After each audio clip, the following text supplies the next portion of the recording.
Let's look at another clip that I think is very telling of, I believe it looks like a supervisor trying to understand the situation and what his words are. Relax, just relax. Relax, relax. Relax. All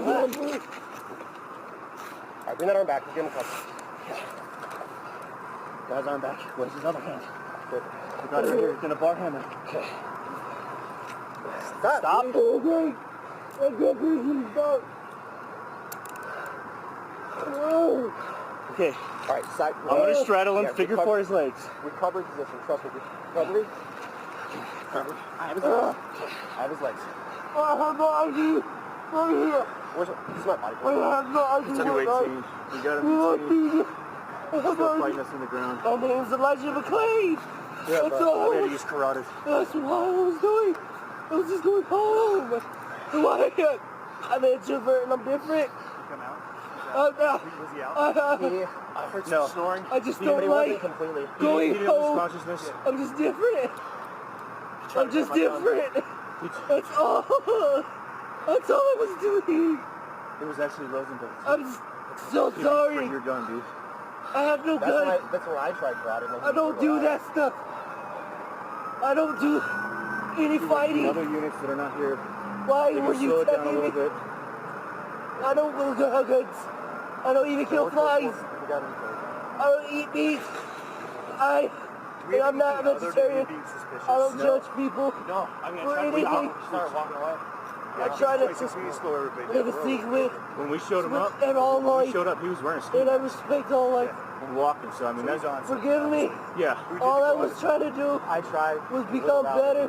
We started it because he reached for Rosie's gun. And we had him on the wall. All right. And I'll do it. I'll do it. All right, what do you There's no other suspicious. Can you nobody else camera? My camera in the grass or where? To help all life. I will do it. Okay. One of you guys might contact you the So it's a little hard to hear because you have Elijah McClain in the foreground and then you have the supervisor in the background. You're hearing Elijah McClain saying things like, I don't even kill flies, I don't eat meat, I'm different, but I don't judge people. I don't judge people who eat meat. Forgive me, forgive me. And you're hearing the supervisor in the background, and if you watch videos that go beyond the small clips we can show you, you have a supervisor there saying, well, what did he do? What's the crime that he committed? Go back and call the person who called 911 and try to figure out what it is. And we all come to the same conclusion that no crime was committed. But the initial interaction is violence. They walked into that situation thinking, we need to arrest him. We need to detain him. We need to use force. And if you look back in the beginning, there's actually no instructions. So, Louis, I'm thinking to myself, the typical argument we hear here is, hey, man, just follow instructions and you'll be all right. But what were the instructions here? What was he supposed to follow? Look, literally watching that clip, it's hard for me to even zero in on what the supervisor was saying because Elijah's voice is penetrating my spirit. He's saying, please, I can't breathe. My name is Elijah McClain.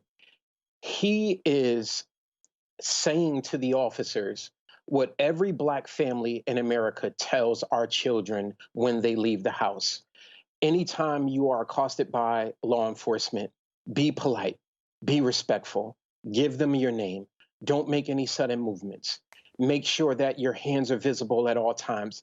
He, even if there's an inference that he was on a spectrum, his spider senses as a Black man in America kicked in, where he went through that mental checklist, even as while he was subdued on the ground, gasping for air, as we saw in George Floyd's situation, he is still trying to maintain a level of respect.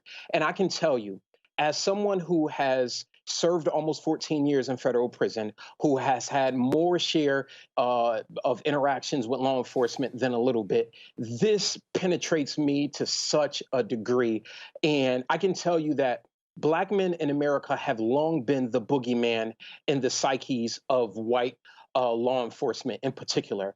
And that just, I don't even have words. I don't even have words to articulate how I feel about what we just saw in that hit.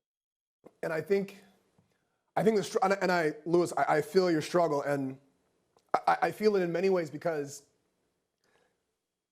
last night, my brother, who's 20 years old, I literally have a tattoo across my wrist that says, I am my brother's keeper. And he comes to me and he says, Brian, you're my older brother, you're a lawyer, you're on these TV shows.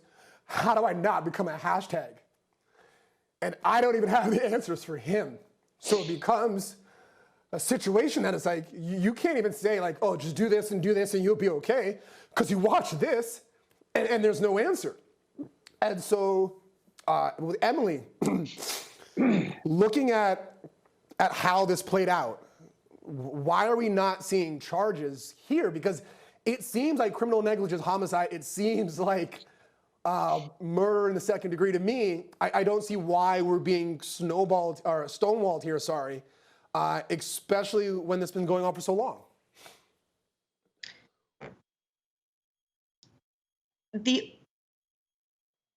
What's been pointed out here is that what we've seen is an absolutely brutal murder of a person who is so young as to essentially be a child who did nothing wrong, as you both have pointed out. If this could happen to Elijah McClain, there is nothing a person can do to protect themselves. Truly, there's no right behavior, there's no right answer, there's nothing that can keep a person safe, that can keep a Black man safe from police violence in this country.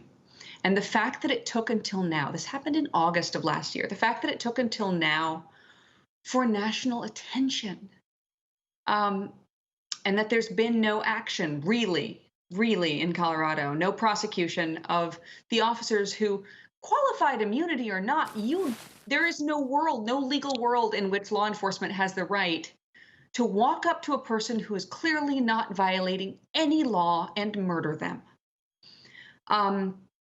The inaction we've seen in response to this is indicative of the staggering amount of power police have amassed in our society, along with prosecutors. I must say the police are not solely to blame. They work with prosecutors who rely on them to make their cases. So you have a system that is constructed on the basis of false fears and hysteria that has been allowed to commit absolutely brutal crimes against ordinary people.